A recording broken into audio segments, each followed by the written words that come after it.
Sakto lang. Kasi sinasabi, pangatlo kami natin na minsan na may May daan po ba dito? Alam ko yung ang cute. Hindi ko alam. May daan ba doon? Alam ko yung ang cute. Narinig mo ba ako? Wait lang. Mandal ulit. Teka po, ibaba ko muna.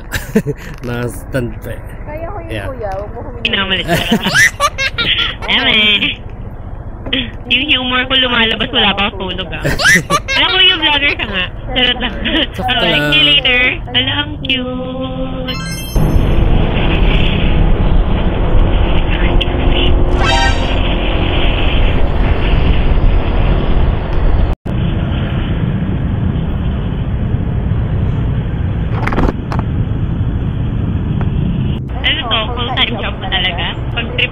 Oo.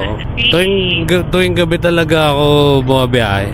Para walang traffic. Oo nga, para dire-diretso ba? Oo. Dito mo kasi ngayon hassle.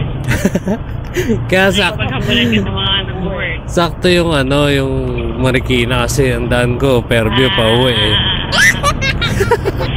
Kaya alam mo. Wait yan. Tigil mo na tayo. Wait lang. Maling fortune speech na nakikita ko eh. Saka parang di ako familiar sa mga building. Medyo sabog ako ngayon pero nakikita ko hindi ito yung dinadaanan ko eh. Ng mga nag-joyride ako. Parang kumay naman yung mga ano, papuntang Mandaluyong. Kaya sabi ni Jones ko dito, kaibigan ko. Sabi niya, din kayo kasi pa Cubao, hindi, gano'n siya. Pala ka. Mali nga. Cubao Marikina pala. Parang Marikina na pala siya. Natawa na talaga ako ng pagkalaman. Siya kasi yung taga Marikina. Dapat pala lagyan mo na ng star yung ano, yung fortune. Oo. Pwede tayo dito kuya. Gula, pasok. Pasok na. Sabi sa'yo ba eh. What a wonderful journey.